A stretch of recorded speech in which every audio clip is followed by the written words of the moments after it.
Você, mãe de criança autista, veja esse vídeo aqui, pois eu vou demonstrar o guia definitivo para você evitar perder o BPC-Duas do seu filho nessas reavaliações em massa que estão sendo chamadas lá pelo INSS. Bom, antes de tudo, eu tenho que lhe explicar exatamente o que é que está acontecendo lá na agência do INSS. Várias crianças e até mesmo adultos que usufruem do BPC-Duas estão sendo chamadas para reavaliações em massa.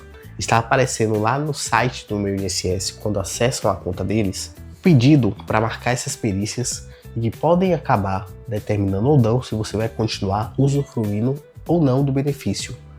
É uma avaliação muito semelhante a quando você conseguiu o BPC-Duas, tanto a avaliação social quanto a avaliação médica.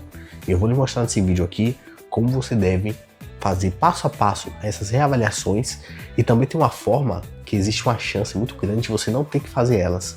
Então assista esse vídeo até o final para que você esteja por dentro para evitar perder seu benefício. Primeira coisa, quando você acessar o site do meu INSS, vai aparecer lá um pedido escrito reavaliação de deficiência. Basicamente, vai estar lá um pedido para você marcar tanto a avaliação social quanto a reavaliação médica, para você determinar se aquela pessoa que está usufruindo o benefício do BPC-Duas de um salário mínimo ainda tem direito ou não a continuar usufruindo esse benefício. Está acontecendo muito aqui com crianças que receberam durante anos e estão na adolescência ou perto de chegar na fase adulta. Então você vai seguir os passos abaixo justamente para que a gente não tenha que usufruir de ter que entrar judicialmente com o pedido da reativação do benefício. Primeiro, você vai juntar a documentação básica bem semelhante ao que quando você pediu o benefício do BPC-Duas. RG e CPF dos membros da casa, seguido pelo comprovante de residência, CAD único atualizado, e também não se esqueça de juntar laudo médico caso você tenha com CID, justamente para que assim, quando o benefício voltar a ser pago, você receba desde a data que ele foi bloqueado. Porém, quando você juntar o laudo médico, coloque também complemento de exigência falando que a condição do autismo é permanente. Aí especifique também no laudo. Solicite um médico, na verdade. Solicite um médico para que ele coloque lá dizendo que o transtorno de espectro autista é permanente, justamente para você evitar ter que fazer as perícias de reavaliação, pois o perito pode olhar essa condição de permanente e dispensar a reavaliação, não tendo necessidade de prosseguir com os próximos passos. Porém, se tiver necessidade, eu vou lhe falar aqui o que é que você deve fazer tanto na perícia médica quanto na avaliação social.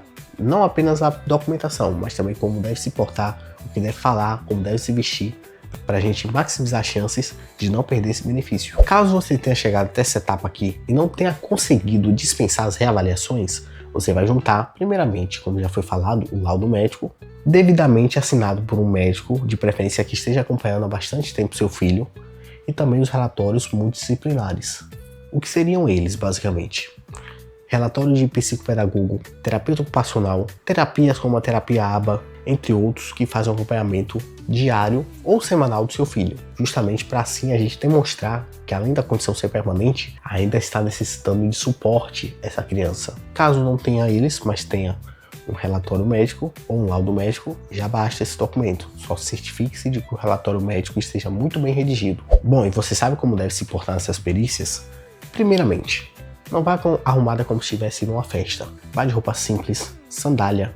Não precisa exagerar em roupas cortadas, rasgadas, pois assim o perito vai achar que você está tentando enganar ele. Vá meramente de roupa simples, fale a verdade, a situação que a criança se encontra, especifique que a condição é permanente, pois sempre a gente tem que bater nessa tecla. E também fale o suporte que seu filho demonstra, justamente para que assim a gente consiga passar na perícia médica. E mesmo se a avaliação social não seja dispensada, a gente tem uma boa pontuação na perícia médica para conseguir lá na frente reverter caso o benefício, infelizmente, venha a ser desaprovado. Bom, vou lhe explicar como deve ser a avaliação social. Chegando na avaliação social, você vai juntar os documentos que eu vou lhe falar aqui. Extrato do Bolsa Família, CAD único atualizado, aí certifique-se de que o CAD único esteja lá no seu relatório que você fez no CRAS com as informações corretas, para não divergir quando você responder as perguntas do perito na avaliação social. Você vai falar lá na avaliação social também se por acaso você é o responsável legal pelo seu filho, e caso seja, você vai pedir para assinar um termo de representação, alegando que quando o benefício for concedido, você vai sacar o benefício pelo seu filho, pois o mesmo é menor de idade ou tem curatela, caso seja maior, mas não tenha capacidade para conseguir receber. Bom, e afinal de contas, eu vou lhe explicar como você deve se comportar nessas perícias. Vá de roupa simples, como já foi falado também na perícia médica. Certifique-se de que quando estiver lá, você fale se você tem acessibilidade a hospitais próximos à sua casa, clínicas, se o seu filho faz acompanhamento fornecido pelo SUS. Se não faz, da onde você tira a renda para conseguir pagar esses acompanhamentos. Se você tiver também uma solicitação do SUS recusando a fornecer tanto tratamento quanto medicamentos, demonstre.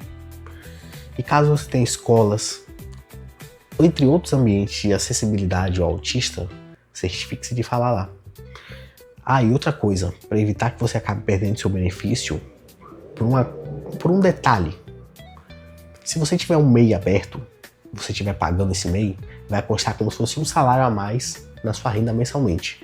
Caso você não pague o MEI, certifique-se para não constar uma renda de um salário mínimo, de que você assine um termo à mão mesmo, especificando o número do CNPJ e que atualmente não está sendo usufruído nenhum tipo de contribuição ou atividade daquele CNPJ para que assim aquela renda seja desconsiderada. Lembrando, quando você fizer as perícias, vão ser analisados os critérios biopsicossociais. Esses critérios eles servem para avaliar tanto como a deficiência, lembrando que autismo não é deficiência, é transtorno, que afetam o corpo do beneficiário, quanto a mente e os fatores ambientais. Afinal de contas, o autismo se manifesta de maneiras diferentes em cada criança.